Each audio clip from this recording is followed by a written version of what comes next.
Assalamualaikum warahmatullahi wabarakatuh. Selamat berjumpa di Realita TV di acara Sarita Sarinya Berita. Dan kali ini kita membahas ya peristiwa beberapa hari lalu pada 8 Februari di Desa Wadas, Jawa Tengah ini ya, terjadi pengepungan aparat, ribuan aparat ya ini ya, karena mengepung sebuah desa. Ya kita tahu desa berapa sih penduduknya, saya cek tadi Desa Wadas sekitar 3 ribuan, dikepung oleh ribuan polisi. Jadi kebayang ya bagaimana suasananya saat itu, polisi atau aparat datang jalan kaki, naik mobil, naik motor, bawa anjing pelacak begitu ya, mengepung warga Wadas. Bahkan yang sedang istighosa di masjid pun dikepung, kemudian beberapa puluhan ditangkap ya, termasuk lansia dan anak-anak. Ini semua karena mereka menolak pembangunan, bukan pembangunan sebenarnya, mereka tidak menolak pembangunan bendungan bener begitu ya, tetapi menolak penambangan di desa Wadasnya ya, karena menurut mereka mayoritas penduduk desa Wadas ini adalah petani, sehingga jika ditambang akan kehilangan mata pencahariannya. Nah, untuk membahas hal ini kita sudah bergabung begitu ya dengan tamu langganan Realita TV nih, lama sudah nggak gabung dengan Realita. Selamat datang di Realita TV, di Sarita nih, Kak Rocky. Oke, Sarita. Salam 0%. Assalamualaikum, Kak Rocky. Waalaikumsalam warahmatullahi wabarakatuh. Apa kabar? Jumat barokah. Enak aja.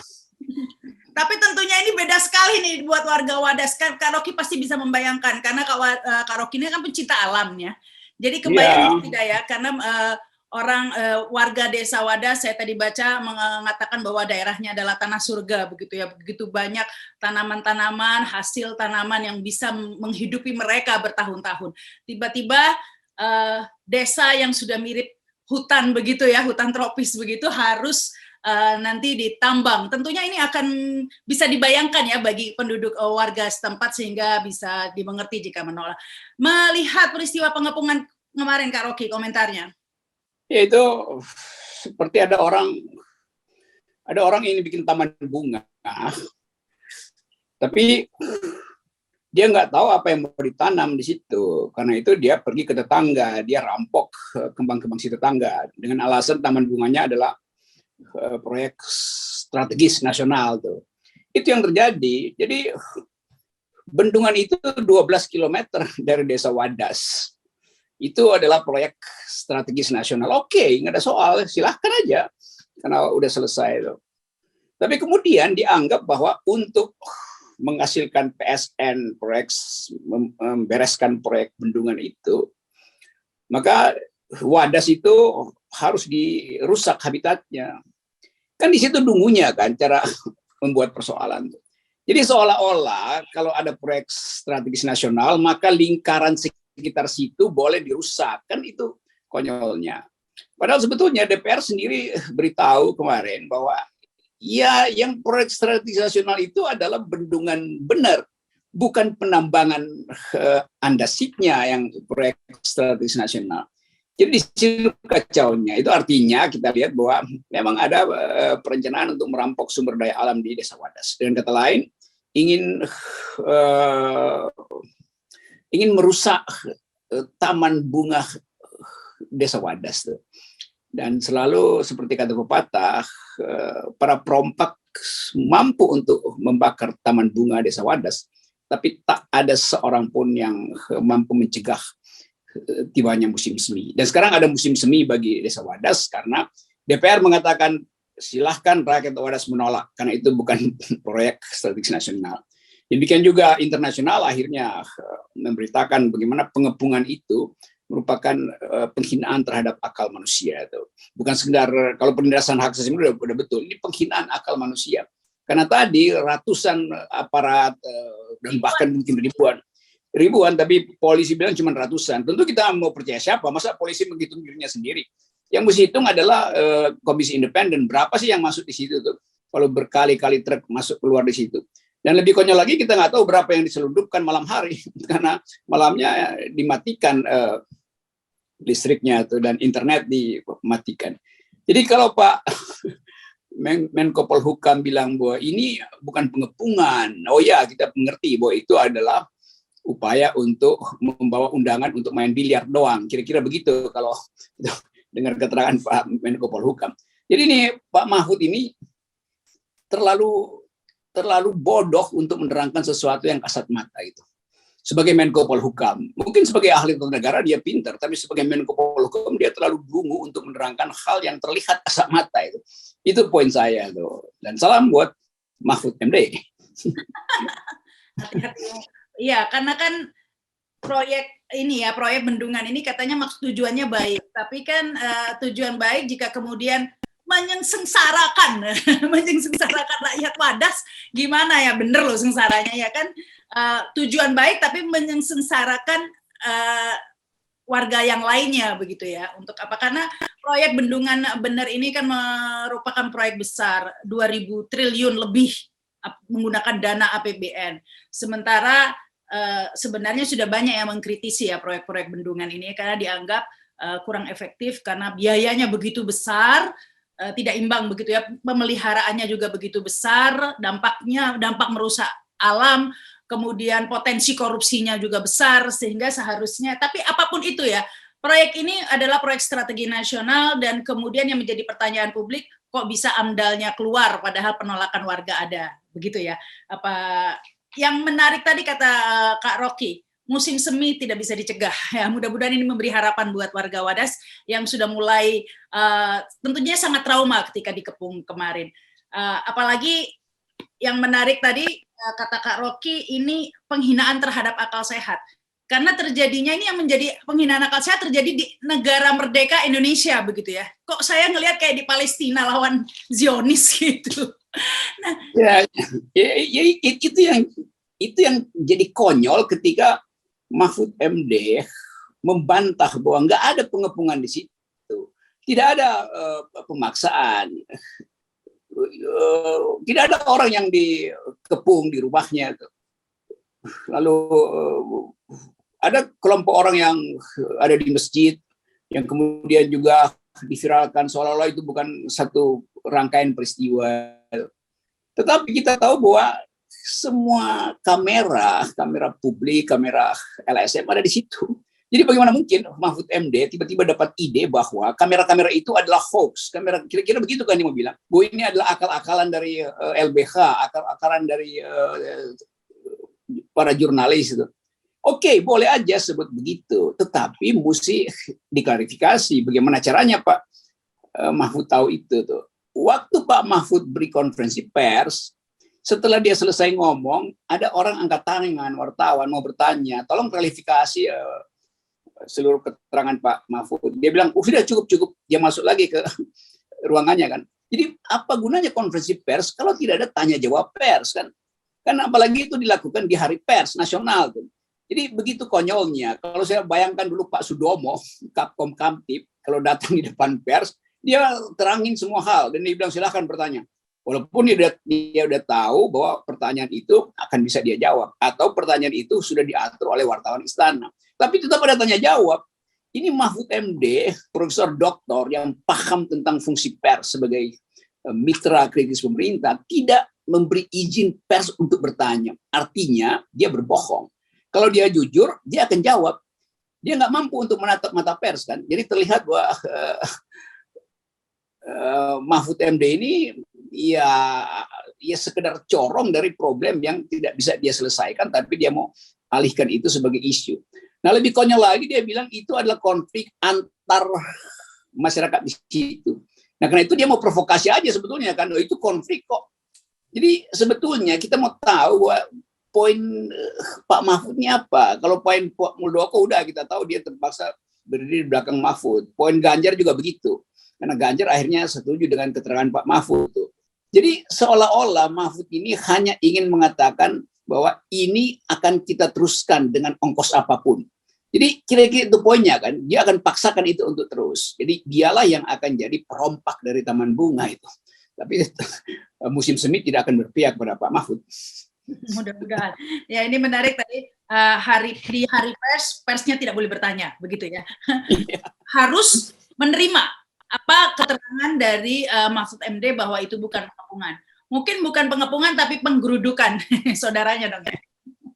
Jadi sama saja mungkin dibalik-balik. Tapi apa yang disampaikan, ya tentunya publik sudah bisa melihat sendiri. Begitu banyak video-video ya yang sudah viral, bisa disaksikan sendiri ya, dicari di video bagaimana peristiwa pengepungan tersebut, bagaimana ada pemuda, anak-anak itu digelendang begitu oleh pihak kepolisian begitu ditangkap. Di Borgol, itu di Borgol. Ya katanya diamankan ya karena biar. Nah itu kan tidak bisa diingkari sebenarnya ya itulah kalau menurut istilah Kak Rocky tadi penghinaan akal sehat, karena ya bagaimana bisa mengingkari sesuatu yang sudah memang tersebar di publik ya, begitu mengatakan seperti sudah jelas ada warna hitam dan kita harus dibilang mengatakan itu warna putih begitu ya, dipaksa gitu, dan nggak boleh bertanya, harus percaya itu. Ya mungkin Pak Mahfud dengan Pak Presiden dan aparat di situ, polisi segala macam mungkin habis rapat, lalu Pak Mahfud ambil kesimpulan bahwa ini sebetulnya terjadi memang, tapi itu di metaverse gitu. Terjadi secara metaverse. Jadi bukan hal yang real. Kan itu kondisinya kan, yang kalau kita mau baca apa kesimpulannya dari keterangan Pak Mahfud itu. Cuma dia mau katakan bahwa pers berbohong. Dia yang benar itu. Oke, boleh pers berbohong. Sekarang pers bertanya, di mana bohongnya? Mahfud bilang jangan bertanya. Sekali Anda berbohong, berbohong aja itu. Kira-kira begitu kan ucapannya kan. Jadi sebetulnya bisa dilaporkan polisi bahwa Mahfud MD menghalangi pekerjaan pers untuk bertanya itu. Jadi di depan pers sendiri dia menghalangi tugas pers. Kan pers harus bertanya pada Mahfud MD. Mahfud bilang Anda tidak boleh bertanya. Artinya dia menghalangi pekerjaan pers untuk bertanya di Hari Pers Nasional. Kan paradoksnya begitu. Atau bisa juga Kak Rocky, kalau Habib Rizik saja ditangkap karena bohong, positif bilang baik-baik saja. Ini kan juga pembohongannya sudah terang-terangan begitu nih Kak Rocky. Itu cuma dua soal sebetulnya. Kalau orang punya otak, dia tahu bahwa yang dihadapi adalah publik yang sedang menunggu keterangan. Karena itu dia siapkan keterangan itu, termasuk prediksi ada orang bertanya. Kan Pak Mahfud mesti lakukan itu. Ini pasti ada pertanyaan, karena itu saya akan siap dengan jawaban. Ternyata dia takut menatap mata pers, karena dia tahu kalau pers bertanya dia nggak bisa jawab, dia akan gugup. Kalau dia gugup, dia bisa mengulangi kesalahan-kesalahan naratifnya dia tuh. Bahwa ini semua adalah dalam upaya untuk penyelamatan proyek kesetragesisian nasional. Akhirnya bisa begitu nanti kacau. Karena dia nggak stabil emosinya dan dia nggak stabil psikologinya tuh. Kalau dia stabil, dia bilang, oke, saya menteri yang ditugaskan untuk mengamankan proyek strategis nasional. Saya akan terangkan apa yang terjadi kemarin di Desa Wadas dan silakan saudara bertanya. Saya punya jawaban lengkap. Kan mesti begitu. Tapi ini dia takut. Jadi dari pintu masuk itu kita tahu ada kejahatan yang disembunyikan. Karena orang takut menjawab, artinya dia menyembunyikan kejahatan. Logika kita mesti begitu bekerjanya tuh, apalagi kalau itu diucapkan oleh negara. Negara menyembunyikan perbuatan aparatnya di daerah itu. Tapi kita langsung tahu juga bahwa ya pasti akan dilindungi. Karena Ganjar Pranowo harus diselamatkan. Karena Ganjar Pranowo adalah pionnya Jokowi untuk menyelamatkan legasi politiknya. Jadi ini satu paket berpikir yang kalau kita bongkar ya udah pasti begitu pikirannya. Ganjar pasti bilang jangan salahin saya dong Pak. Nanti saya nggak bisa teruskan politik pencapresan saya untuk melindungi Pak Presiden nanti di 2024. Kan begitu-begituan kan. Jadi harus kita anggap gejala ini adalah permainan politik tingkat tinggi yang terlalu rendah untuk dipakai sebagai alat membenarkan. Jadi politiknya tingkat tinggi, tapi yang bermain di situ orang dengan otak-otak yang kecil. Tapi melihat resikonya seperti itu ya Kak Rocky, apalagi tadi Kak Rocky, semua orang juga tahu sepertinya memang pembangunan bendungan bener ini akan tetap dilaksanakan dengan ongkos apapun, termasuk penambangannya ini ya, maksud penambangan di Desa Wadas ini tetap dengan ongkos berapapun, gitu. Mereka bersikeras tetap akan dilakukan begitu ya. Padahal ongkos politiknya juga besar ini, tempat kita tahu Ganjar Pranowo ini kan ya banyak yang mengatakan ya ini banyak spekulasi yang mengatakan calon boneka baru bagi oligarki begitu. Nah ini kan akan mempengaruhi elektabilitasnya. Ya tapi cuman ini di on di gaming cuman itu cara untuk mengalami Jokowi adalah dengan memilih Ganjar. Ganjar juga begitu jalan pikirannya tuh, hanya melalui Jokowi dia diselamatkan tuh. Jadi ini ya tukar tambah di antara dua orang yang sebetulnya ketakutan. Kan itu intinya kan. Kalau Pak Ganjar misalnya paham bahwa dia itu mandiri, dia akan datang ke situ dan lakukan pembelaan pada rakyat yang menolak justru, bukan pada rakyat yang setuju. Yang setuju pasti udah dikasih duit kan. Oh nanti kalian akan bisa beli mobil Alphard, nanti bisa punya ruko di sekitar Purworejo apa segala macam gitu. Kan diiming-imingi oleh hal-hal yang sifatnya konsumtif, kan itu intinya tuh. Karena itu ya biasa aja, dan kita tahu bahwa setiap upaya pemerintah untuk memastikan bahwa ambisinya akan jalan, segala cara akan dia pakai gitu. Nah sekarang coba datang ke Ganjar dan coba tatap matanya, itu pucat pasi pasti. Jadi sebetulnya begitu. Jadi kejahatan yang dilindungi dengan kejahatan itu akan menghasilkan kedunguan. Mengenai proyeknya itu sendiri, Kak Rocky, mungkin ada komentar ya, banyak yang mengkritisi proyek bendungan bener ini. Jika ya kita tahu di Desa Wadas ini termasuk kekayaan alamnya banyak, termasuk juga banyak yang mempertanyakan kenapa AMDAL-nya keluar ya. Di sana ada 12 jenis burung, termasuk burung langka elang ya, yang juga berada di Desa Wadas tersebut, dan kemudian penolakan warga juga. Tetapi mungkin ini adalah buah dari Omnibus Law ini ya, sehingga AMDAL-nya bisa keluar begitu saja. Ya itu semua akibat dari Omnibus Law, karena AMDAL itu mestinya adalah hak Bu Suri, hak Pak Sugeng, hak mas di Desa Wadas untuk berembuk. Kan AMDAL artinya persepakatan dari masyarakat adat, dari masyarakat yang mengampuh habitatnya. Itu definisi PBB begitu AMDAL-nya. Bukan persetujuan yang diberikan oleh Pemda. Kan begitu. Omnibus Law mengubah persetujuan itu dari masyarakat ke Pemda. Jadi pemerintah mengamdalkan sendiri dirinya tuh. Di situ konyolnya kan. Nah kalau kita ingat bahwa ya Omnibus Law sendiri udah dinyatakan cacat formil oleh Mahkamah Konstitusi, ngapain masih dipakai kan? Kan mestinya itu kalau kita pakai, dasarnya apa sih AMDAL itu? Omnibus Law. Nah Omnibus Law udah dibatalin, ngapain lagi proyek itu mesti dijalankan? Jadi sebetulnya kalau kan itu saya sebut, kalau pemerintah ini punya otak dan punya nurani, cukup dengan mengatakan oke, kami patuh pada keputusan Mahkamah Konstitusi, maka nggak akan diteruskan penggalian tanah di tambang di Desa Wadas itu. Itu cuma soal kemampuan berpikir aja sebetulnya. Sebelum kita dicaci maki lagi oleh internasional, dan ini kan kasus sudah masuk ke internasional. Hari pertama saya dapat WA banyak dari teman-teman di luar negeri. Ini gimana sih ini yang terjadi di situ, kok tiba-tiba dipamerkan bahwa seperti orang ngejar teroris di desa itu, atau mereka sebut sarang narkoba, jadi dikepung, dimatiin lampu segala macam. Itu yang disebut oleh Pak siapa namanya nih, Mahfud itu sebagai ini cuma upaya untuk membuka komunikasi dengan mematikan lampu. Bagaimana ada komunikasi dengan mematikan internet? Ini ya konyol aja. Kekonyolan itu datangnya karena tidak mampu berpikir aja, udah mau diapain gitu. Itu yang disebut sebagai the banality of the intellectual, itu kedangkalan berpikir itu menyebabkan kekonyolan dalam mengucapkan komunikasi. Dan itu terbaca aja pada narasi Pak Mahfud yang sangat otoriter dan pada bahasa tubuhnya yang sangat pengecut, kan berseberangan kan. Kalau mau jadi otoriter narasinya, ya bahasa tubuhnya juga perkasa dong. Masa pengecut habis ngomongin yang otoriter di depan mic, di depan pers, lalu kabur masuk kamar. Gimana coba tuh? Mentalnya apa itu? Coba kita minta analisis psikolog. Nah, itulah yang menjadi pertanyaan. Kalau kita lihat track record rezim ini sebelumnya, suka kan anjing menggonggong kafilah berlalu. Suka tidak, ya kita lihatlah proyek-proyek besar lainnya, meskipun banyak yang mengkritik, banyak kendala, mulai kereta cepat, IKN, dan lain-lain. Pokoknya kalau sudah harus jalan, itu harus jalan apapun tuh, apapun ongkosnya. Tampaknya ini akan terulang juga terhadap proyek ini dan penambangan di Desa Wadas ini. Kira-kira begitu, Kak Rocky? Tetap jalan. Ini pasti akan berlanjut di atas perintah Presiden Jokowi kan nggak mungkin Presiden Jokowi diam-diam doang terhadap soal ini. Kan pasti Mahfud MD, Muldoko, Ganjar Pranowo itu membaca sinyal Presiden. Presiden menginginkan itu. Karena itu yang juga akan jadi tambahan biografinya nanti itu.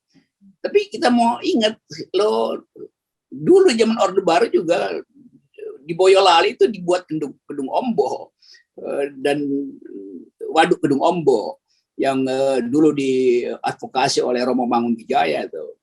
Dan saya baca riset terakhir dari Kata Data, setelah 30 tahun mereka yang tergusur dari gedung Ombo itu justru bertambah miskin. Dari punya sawah 1-2 hektar, sekarang jadi pengumpul rumput aja di sekitar situ. Jadi nggak ada sebetulnya satu kalkulasi jangka panjang yang menunjukkan bahwa kalau bendungan itu dibuat, maka rakyat di sekitar situ akan juga ikut makmur. Tidak ada yang terjadi. Gedung Ombo membuktikan bahwa begitu banyak 37 desa yang digusur di situ, sebagian besar justru tambah miskin sekarang. Setelah 30 tahun loh.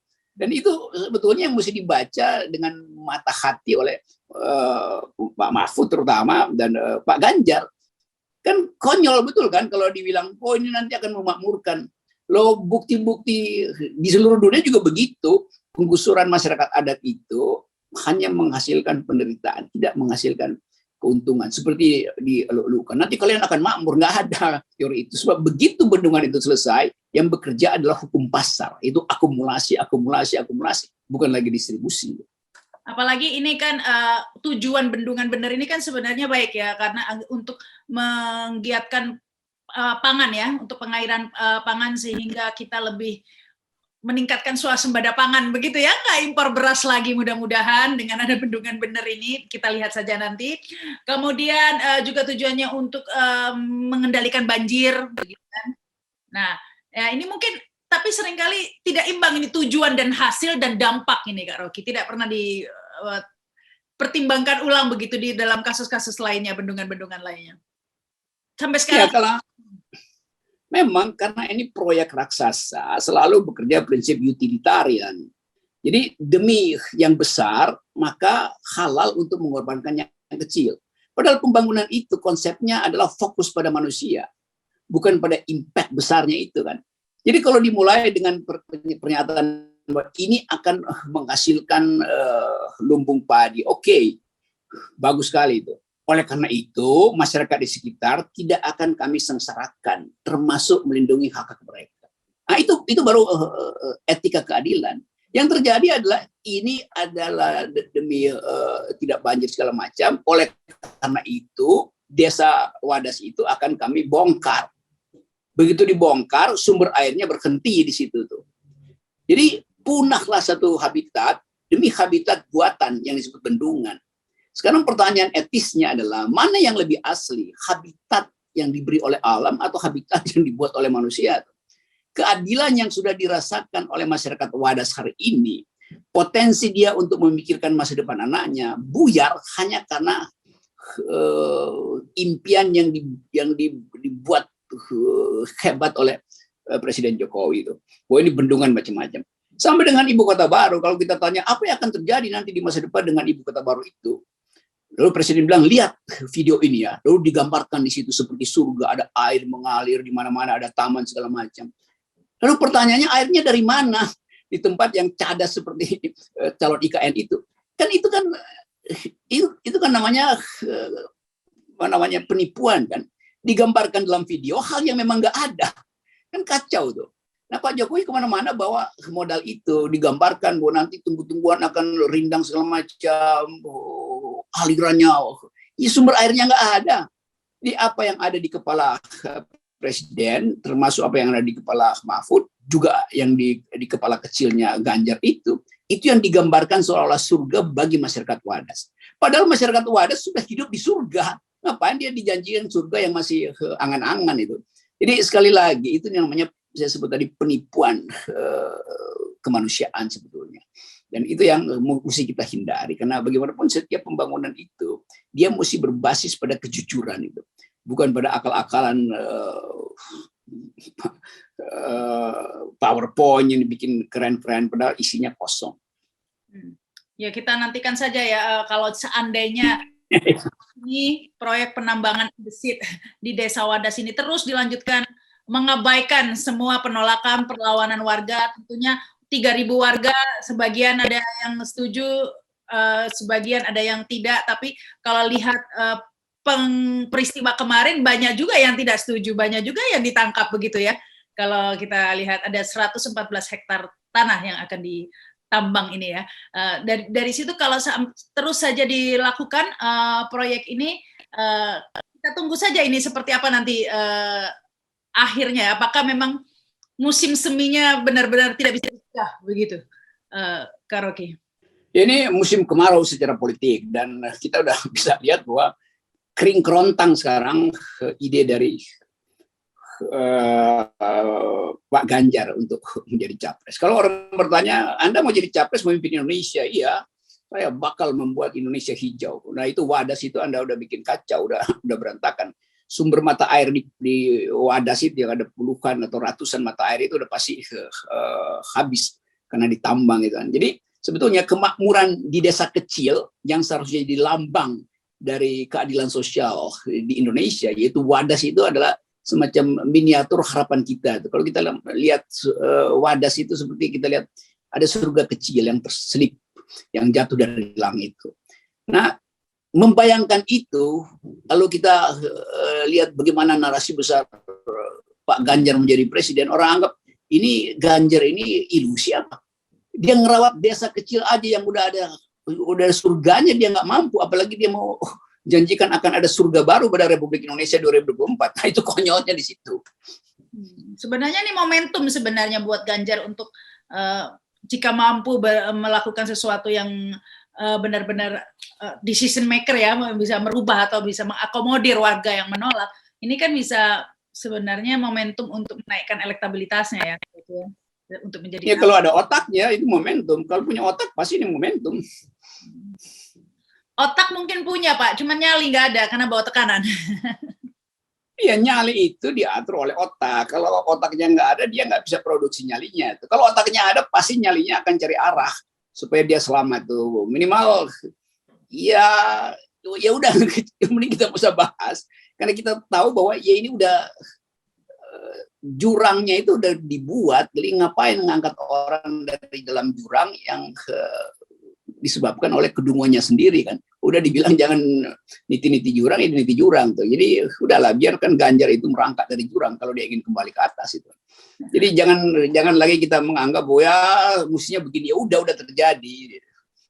Kecelakaan itu udah jadi. Ya, kita dorong lagi Pak Ganjar, oke silahkan berupaya lagi itu. Anda masih punya kesempatan. Begitu aja kan. Kan kita nggak bisa membunuh atau menghalangi Pak Ganjar untuk jadi capres. Saya tetap ingin, oke Ganjar jadi capres. Tapi kemudian nanti orang berhitung kan masih mampu apa enggak, ya, tergantung apa nyali baru dari Ganjar. Kalau nyalinya masih tetap segitu-gitu juga orang akan anggap bahwa karena itu Ganjar sebetulnya cuma Jokowi kecil gitu. Udah Jokowi kecil juga begitu, padahal Jokowi sudah dikritisi habis sebenarnya. Jadi baik, ini terima kasih Kak Rocky sudah diskusinya.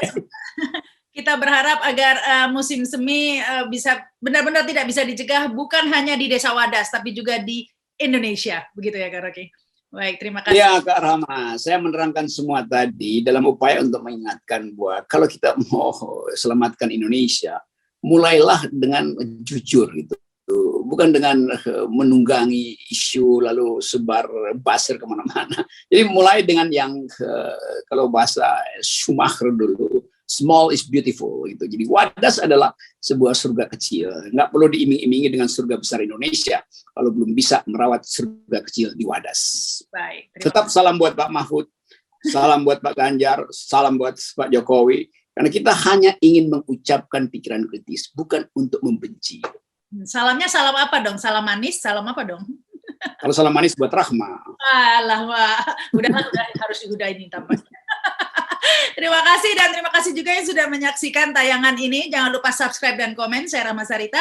Wassalamualaikum warahmatullahi wabarakatuh. Sampai jumpa. Thank you Kak Rocky.